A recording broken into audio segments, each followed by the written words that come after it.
At 37 and still single? My brother announced at Dad's birthday lunch. You'll die alone with no family. Everyone nodded sadly. Mom added, such a waste. I just smiled and checked my watch. The restaurant doors opened. My wife, a renowned surgeon, walked in with our 5-year-old twins. Behind them, a nanny carried our 6-month-old. My brother's jaw dropped when my wife said, I need to tell you something that might sound petty. It might sound like I planned the whole thing for maximum dramatic effect. And honestly, I absolutely did. Every single second of it. But before you judge me, you need to understand what it's like to be the invisible son for 37 years. You need to understand what it does to a person when their own mother looks through them like they're made of glass. When their father forgets their birthday but throws elaborate parties for their golden child brother.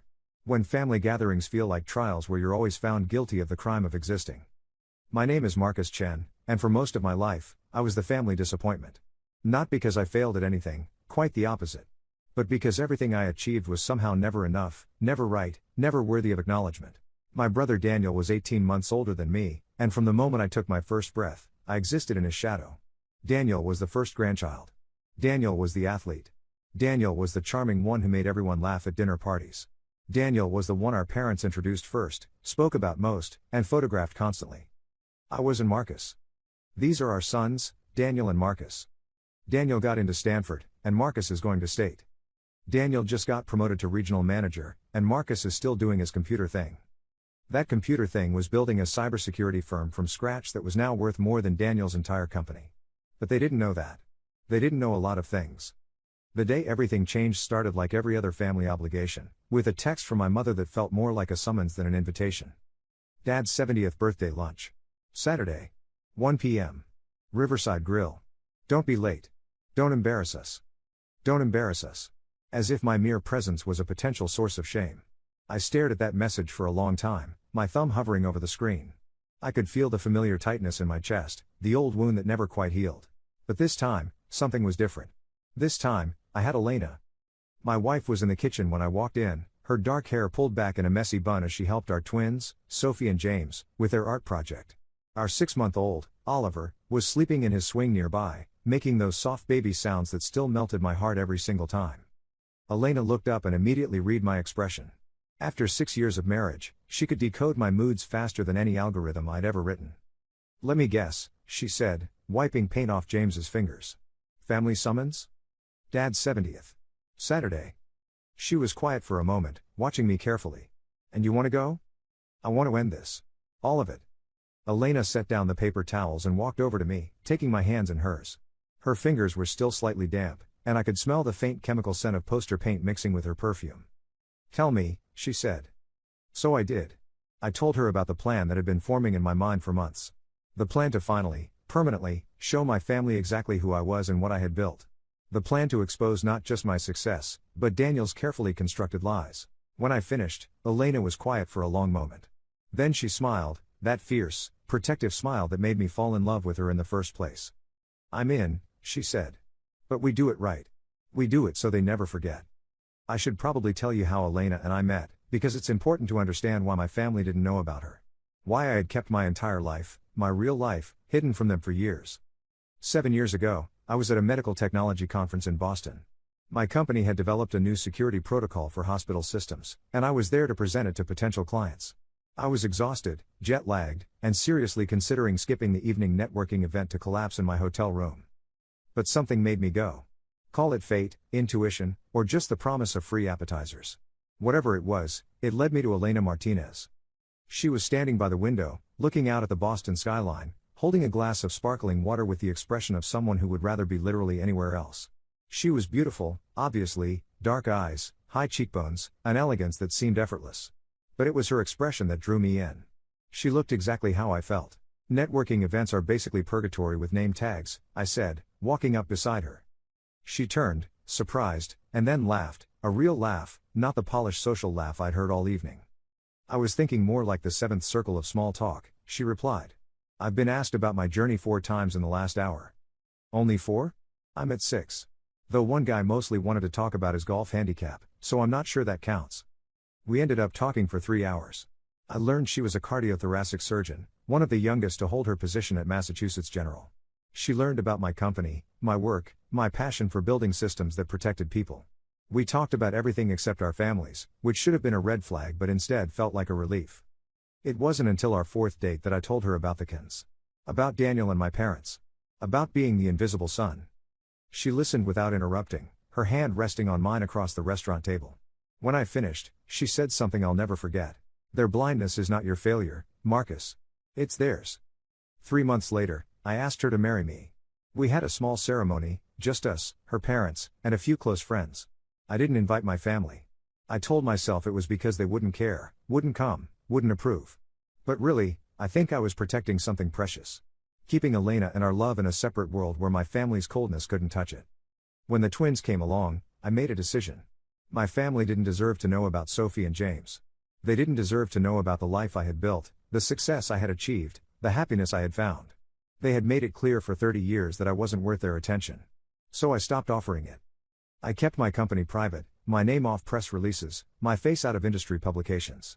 When I visited my parents, once or twice a year, always alone, always brief, I let them believe I was still struggling. Still single. Still the disappointment they expected me to be. Was it petty? Maybe. Was it a form of self-protection? Definitely. But it was also something else. It was a test. A long, painful test to see if they would ever, just once, show genuine interest in my life without being impressed by external markers of success. They never did. The week before my father's birthday, I did something I probably shouldn't have. I dug into Daniel's life. My brother had always presented himself as the successful one, the regional manager at a prestigious financial firm, the guy with the nice car and the expensive watch and the perpetual tan from his annual golf trips. He was the son my parents bragged about, the one whose Christmas cards they displayed prominently, the one who could do no wrong. But I had resources Daniel didn't know about. Access to information he thought was buried. And what I found made my stomach turn. Daniel wasn't a regional manager. He had been demoted 18 months ago after an investigation into his expense reports. He was now a mid-level account handler, making about a third of what he used to. His fancy car was leased, the payments 3 months behind. His credit cards were maxed. And his supposed investment portfolio that he loved to brag about at family dinners? Non-existent. But that wasn't the worst part. The worst part was what he had been telling my parents.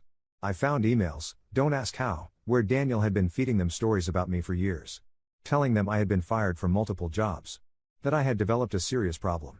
That I was borrowing money from friends and would probably come asking the family for handouts soon. There were dozens of these emails, spanning more than a decade. Some were subtle, just little comments dropped into otherwise normal conversations.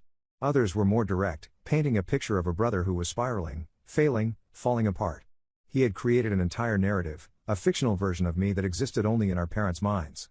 And the thing that hurt most? The responses from my parents. The way they accepted Daniel's stories without question. The way they never once reached out to verify, to check on me, to offer help if I was truly struggling as badly as he claimed. We're worried about Marcus, my mother wrote in one email I found. Daniel says he's gotten worse. Maybe we should stage an intervention? Let's wait and see, my father replied. He's always been fragile. Pushing too hard might make things worse. Fragile. They thought I was fragile. I, who had built a company from nothing. Who had survived their neglect for decades without complaint. Who had created a family and a life and a future that they knew nothing about. Fragile. He had been poisoning them against me. Actively, deliberately, consistently. Every cold look my mother gave me, every dismissive comment from my father, every cruel joke at my expense, Daniel had been nurturing that soil for decades. I sat in my home office for a long time after reading those emails, feeling something shift inside me. The hurt was still there, yes. But now there was something else. Something harder. Something that felt like justice waiting to be served. Elena found me there hours later, staring at my computer screen with an expression she'd never seen before. What did you find? She asked softly. I told her everything. She listened, her face growing darker with each revelation. When I finished, she was quiet for a moment. So, she finally said, are we still just revealing your success? Or are we exposing his lies too? I looked at my wife, this brilliant, fierce woman who had chosen me, who had given me the family I never thought I'd have. Who had never once made me feel invisible. Both, I said. We're doing both. The next few days were a whirlwind of preparation. Elena and I rehearsed timing, discussed what to say and what to hold back, debated whether to bring all 3 kids or just the twins. In the end, we decided on the full reveal, all 3 children, Mrs. Patterson, the complete picture of the life they'd never known existed. Elena's parents, who had heard stories about my family over the years, were cautiously supportive. Are you sure this is what you want? Her mother asked during a video call. Once you do this, you can't undo it. I've been undoing myself for 37 years, I replied. It's time to show them who I actually am. I also prepared documentation.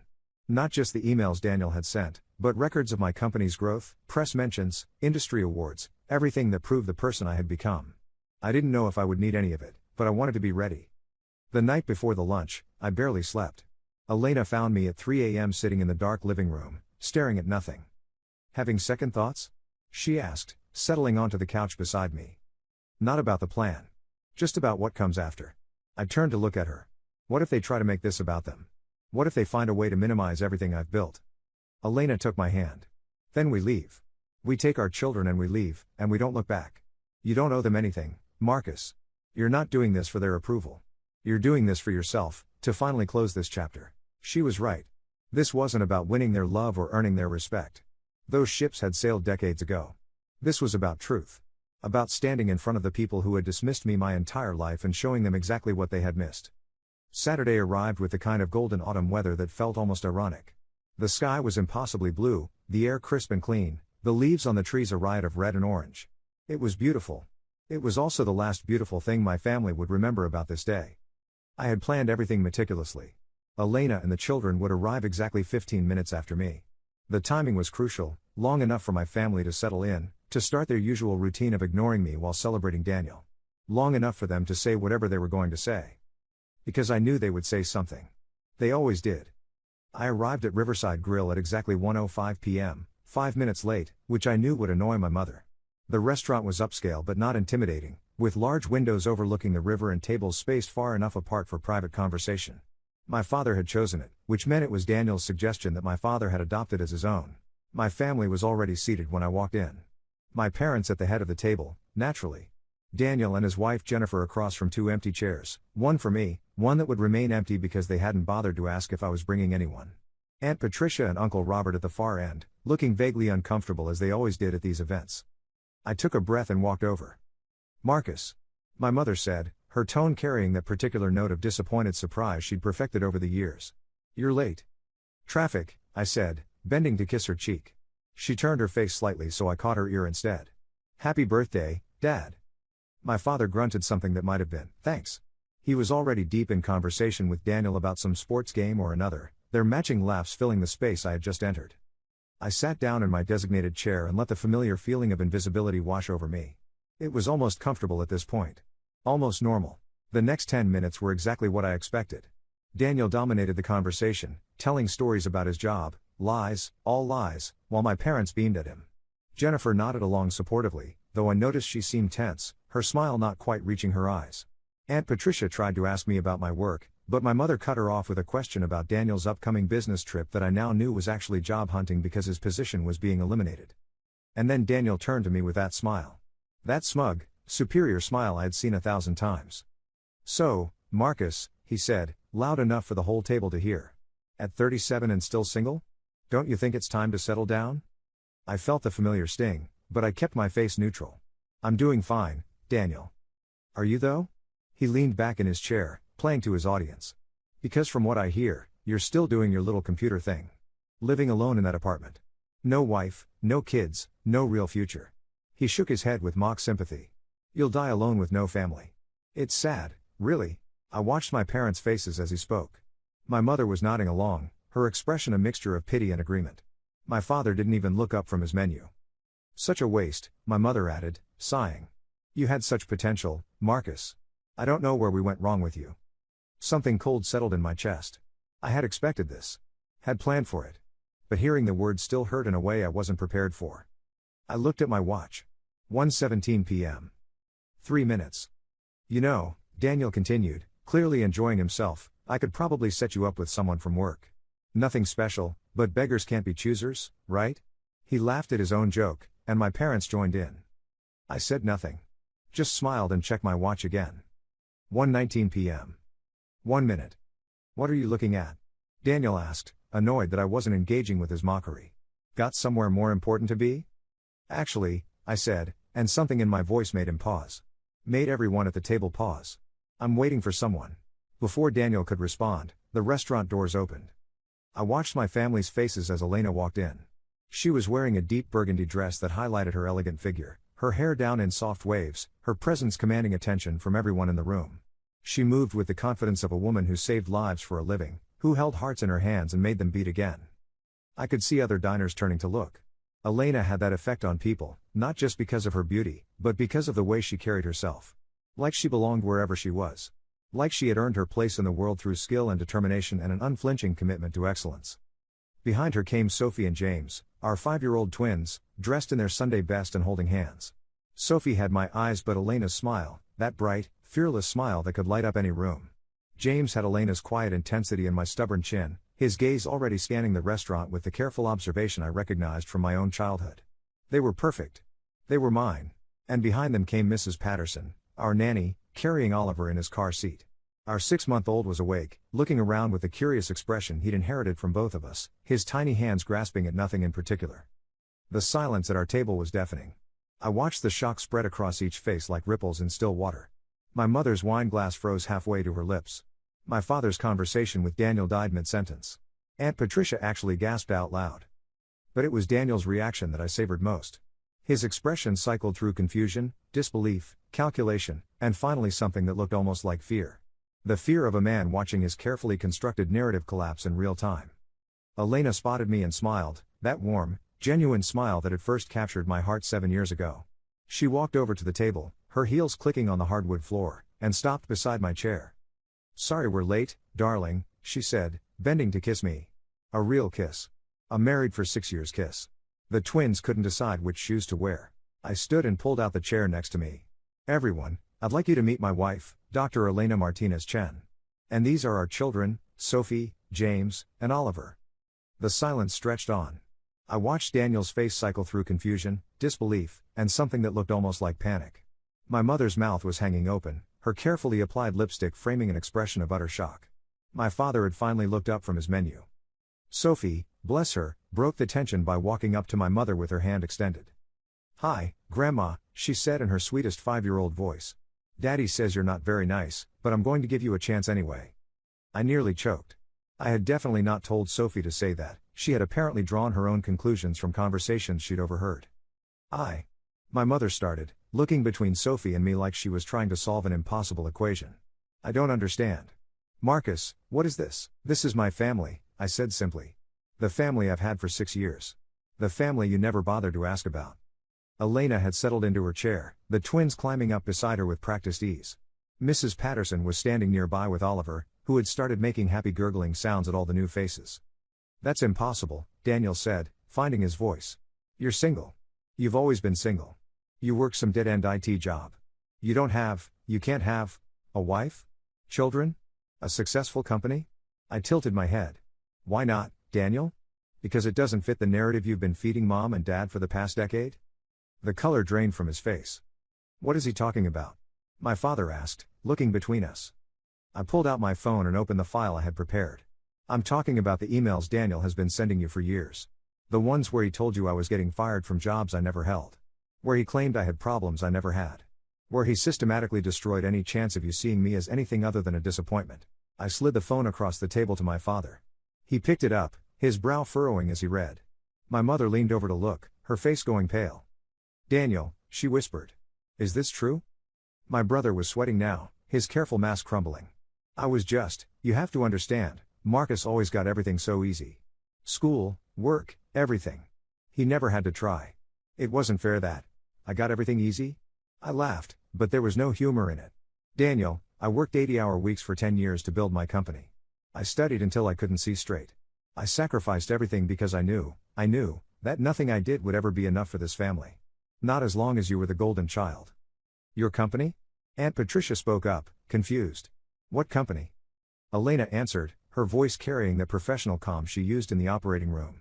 "My husband founded and runs one of the most successful cybersecurity firms in the country. He's been listed in Forbes. He's consulted for government agencies. And he's done it all while this family treated him like he didn't exist." The silence returned, heavier this time.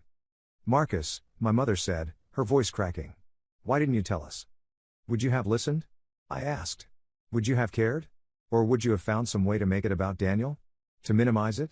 To explain why it wasn't as impressive as whatever he was doing?" I shook my head. You made your choice a long time ago, Mom. Both of you did. I was never going to be enough for you. So I stopped trying to be. My father set down the phone. His face had gone through several emotions while reading Daniel's emails: anger, confusion, and something that might have been shame. Daniel, he said quietly.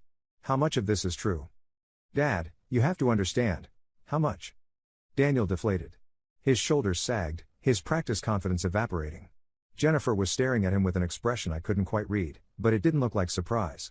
She knew, I realized. She had known for a while. I was afraid, Daniel finally admitted. Marcus was always smarter than me. Always. And I knew that eventually you'd figure that out. So I just made sure you didn't. By lying, my mother said. By making us think your brother was a failure. By taking credit for things he did and blaming him for things he didn't. She looked at me, and for the first time in my memory, I saw genuine regret in her eyes. Oh, Marcus. We were so unfair to you. Yes, I agreed. You were. I wasn't going to give them easy forgiveness. Not after 37 years of being overlooked, dismissed, and actively sabotaged. They didn't get to have an emotional revelation over lunch and walk away feeling absolved. Sophie tugged at my sleeve. Daddy, can we order now? I'm hungry. The simple, innocent request cut through the tension like a blade. My daughter didn't care about family drama or decades of resentment. She wanted chicken fingers and maybe some chocolate milk. I smiled at her, a real smile, the kind my family had rarely seen from me. Of course, sweetheart. Let's order. The waiter appeared as if summoned by magic, probably sensing that this table desperately needed a distraction. We ordered, Elena helping the twins with their choices, Mrs. Patterson finding a spot for Oliver's car seat, me translating my father's confusing menu requests because some things never changed. Throughout it all, Daniel sat in stunned silence. Jennifer had moved her chair slightly away from him, a physical manifestation of the emotional distance that must have been building for years. My parents kept looking between me and my children like they were trying to solve a puzzle they'd never known existed. When the waiter left, my mother spoke again. I'd like to get to know them, she said quietly, gesturing toward the twins. If you'll let me. I considered the request. A week ago, I would have refused outright. But watching Sophie and James giggle with Elena, watching Oliver yawn in his car seat, I found myself thinking about what I wanted for my children. Did I want them to grow up knowing my resentment? Did I want to pass on this family's toxic patterns to another generation? I'll think about it, I finally said. But there are going to be conditions. And those conditions are non-negotiable. Anything, my mother said quickly. First, you acknowledge what happened. Not just Daniel's lies, but your own choices. You chose to believe the worst about me without evidence. You chose to celebrate Daniel and ignore me. You chose to make me feel unwelcome in my own family for 37 years. I need to hear you own that. My mother nodded, tears forming in her eyes. My father's jaw was tight, but he nodded too. Second, Daniel and I are going to have a separate conversation. One where he explains exactly what he's been doing and why. And depending on how that goes, I'll decide whether he gets to be part of my children's lives at all. Daniel opened his mouth to protest, but a look from my father silenced him. Third, I continued, you treat Elena with respect. She's not just my wife, she's a brilliant surgeon who has saved countless lives. She's the mother of your grandchildren. And she's the person who helped me see that I deserved better than what this family gave me. Elena reached over and squeezed my hand. I squeezed back. We can do that, my father said. We can do all of that. He paused, and when he spoke again, his voice was rougher. I'm sorry, Marcus. I should have seen it. I should have paid more attention. I should have been a better father. It was the first genuine apology I had ever received from him. It wasn't enough, it couldn't be enough, but it was a start. The rest of the lunch was strange. Not bad, exactly, but strange. My parents tried to talk to the twins, who were politely cautious in that way children are when they sense something complicated happening around them. Elena carried most of the conversation, expertly steering things toward neutral topics whenever tension started to build. Daniel barely spoke. Jennifer left early, citing a headache, though the look she gave Daniel on her way out suggested the headache was more marital than physical. Aunt Patricia and Uncle Robert seemed equal parts confused and relieved, like they were watching a play where the script had suddenly changed. After dessert, chocolate cake for my father, because some traditions were worth keeping, my mother asked if she could hold Oliver. I looked at Elena, who raised an eyebrow in a question.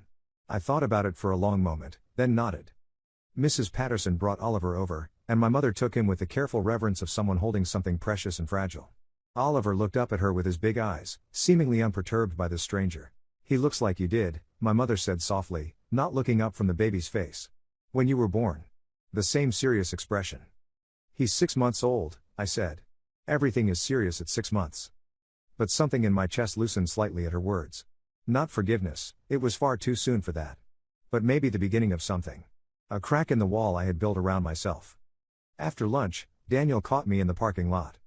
He was waiting by my car, a sleek Tesla that I could tell surprised him, given the modest sedan I'd always driven to family events and my struggling persona. His face was a mess of emotions: anger, shame, desperation, and something that might have been genuine remorse. "We need to talk," he said. "Yes," I agreed. "We do." We walked to a bench overlooking the river, far enough from the restaurant that no one would overhear us. The autumn breeze carried the smell of fallen leaves and approaching winter. "Before you say anything," Daniel started, "I know what I did was wrong. I've known for years. But you have to understand." "No," I cut him off. "I don't have to understand anything. You lied to our parents for over a decade. You systematically destroyed my reputation with my own family. You made me feel worthless, invisible, like I didn't matter. I don't have to understand why you did it. I just need to know if you're capable of stopping." Daniel was quiet for a long moment. When he spoke again, his voice was smaller than I'd ever heard it. "I was jealous," he admitted. "From the time we were kids, I was jealous of you. You never seemed to care about anyone's approval. You just did your thing, got good grades, figured things out on your own. And everyone always said how smart you were, how you'd go far, how you were going to do great things. And yet," I pointed out, "you were the one they celebrated. Because I made sure of it." He ran a hand through his hair, a nervous gesture I remembered from childhood. "I figured out early that mom and dad responded to certain things. Confidence. Stories. Making them feel like they were part of my success. So I learned to perform for them. And when you refused to play the same game, when you just quietly went about your life without seeking their attention, they assumed you were failing. They assumed because you told them I was." "Yes." He couldn't meet my eyes. "I told them things. Little things at first. That you were struggling at school when you were actually top of your class. That you got rejected from jobs you never applied for. That you were borrowing money, having problems, falling apart. And they believed me because they wanted to believe me. Because it was easier for them to have one successful son and one disappointment than to wonder why they'd always favored me." The honesty was disarming. I had expected defensiveness, excuses, attempts to minimize what he'd done. Instead, Daniel was laying himself bare. "Why now?" I asked. "Why keep doing it all these years?" "Because I couldn't stop." His voice cracked. "Every time I lied about you, I had to tell another lie to cover it up. And then I started failing for real, at work, at life, and I couldn't let anyone see it. If they knew you were successful and I was struggling, everything would collapse. They'd know I was the real disappointment all along."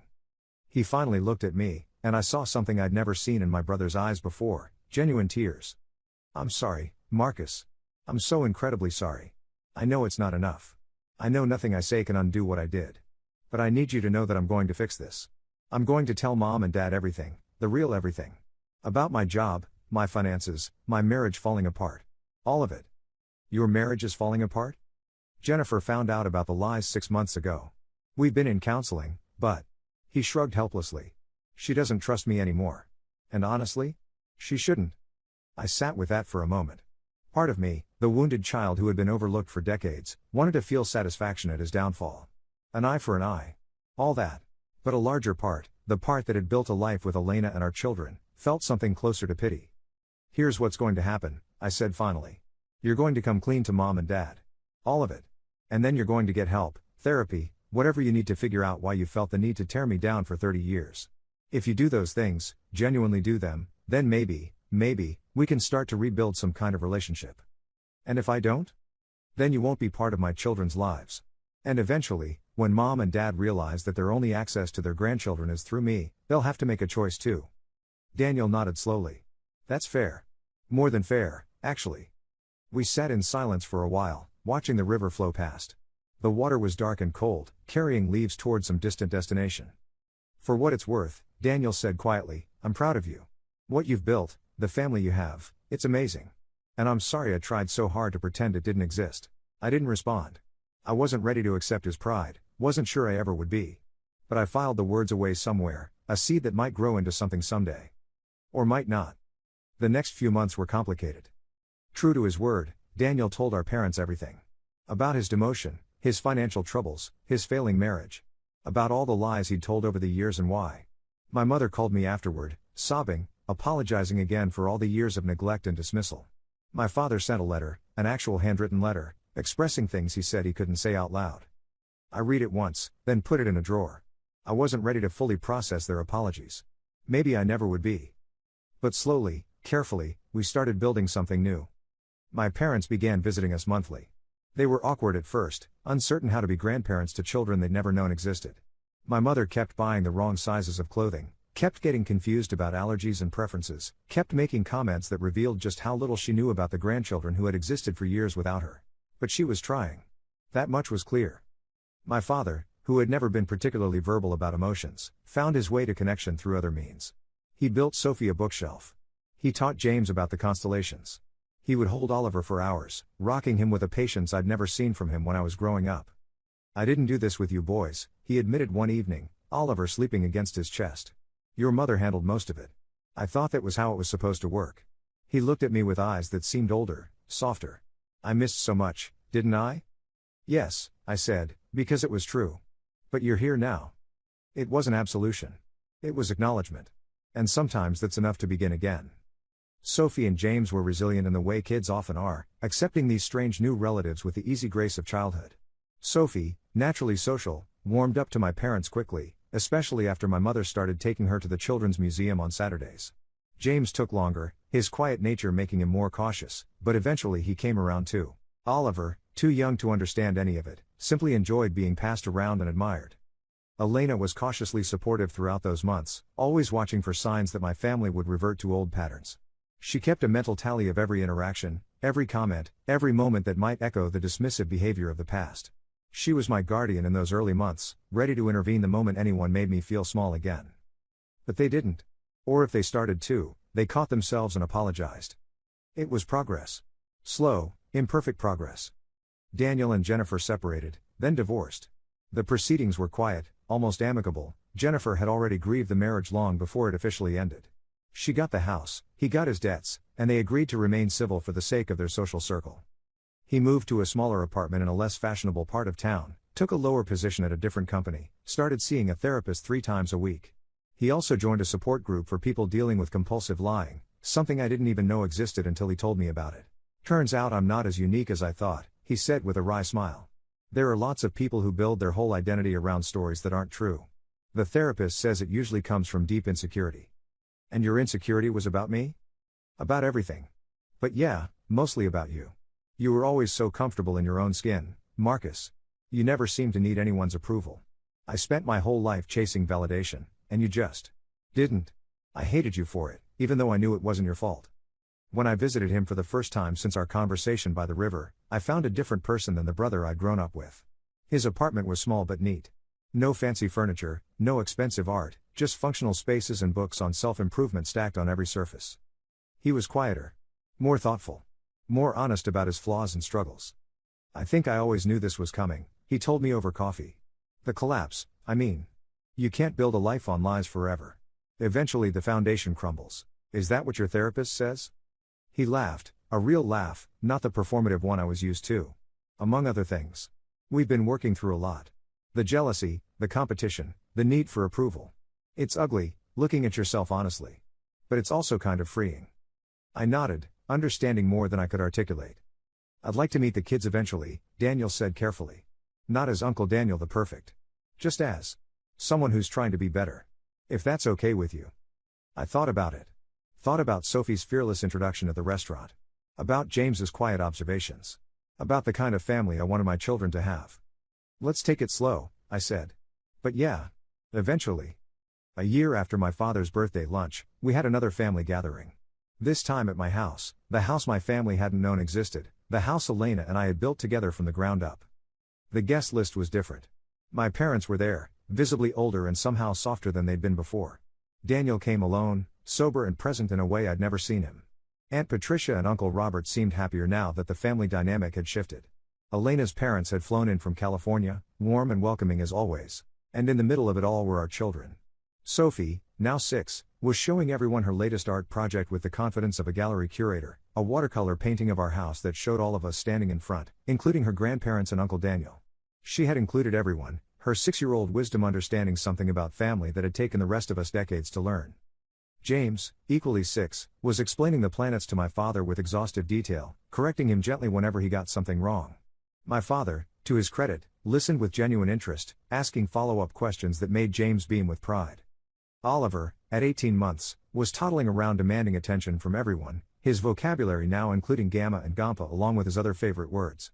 He had become the family mascot in a way, the common ground that gave everyone something to focus on during awkward silences. Elena's mother was in the kitchen helping with food, trading recipes with my mother in a way that would have seemed impossible a year ago. Elena's father was deep in conversation with Uncle Robert about woodworking, having discovered a shared passion neither had known about.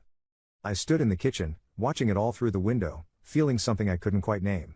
Gratitude, maybe. Or wonder. The sense that life had somehow rearranged itself into a pattern I never thought possible. I stood in the kitchen, watching it all through the window, when Elena came up beside me.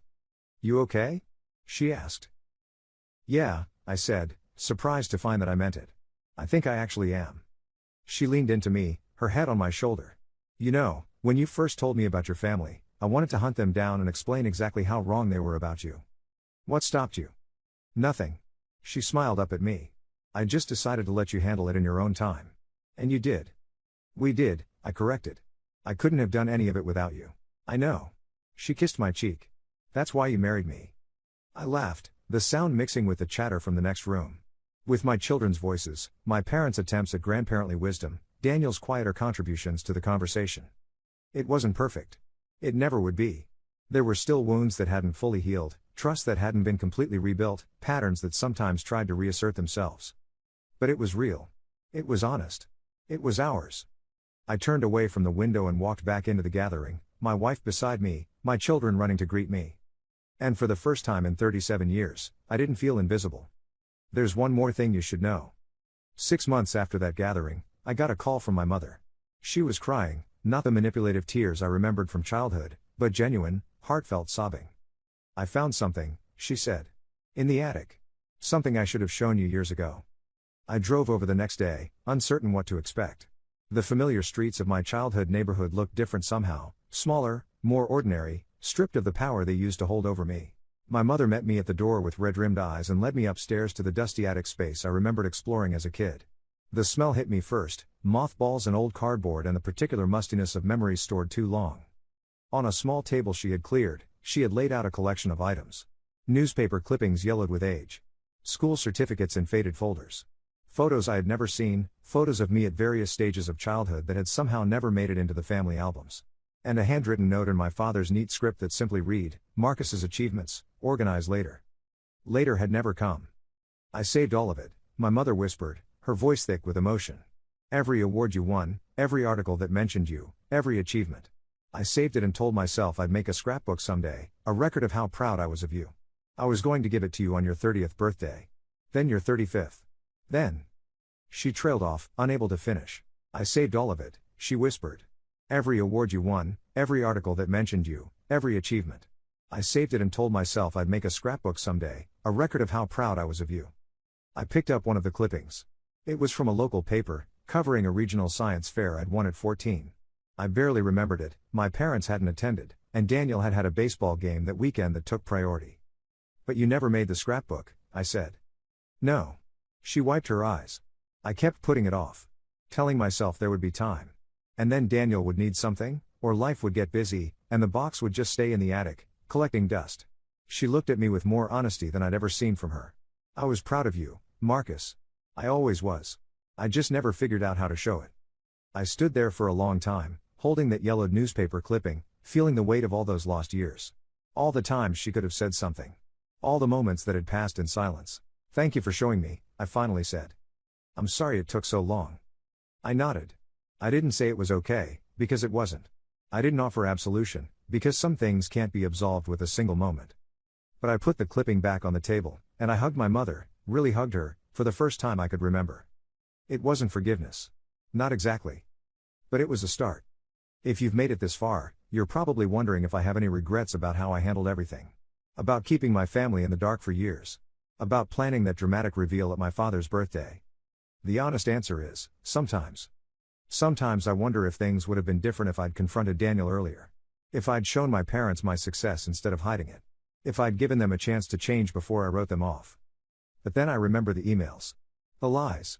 The decades of being overlooked and dismissed and made to feel small. And I realized that I did what I needed to do to survive. To protect myself, my marriage, my children from a family that had shown me nothing but conditional love at best. The reveal at the restaurant wasn't revenge. Not really. It was truth. And sometimes truth is the only way forward.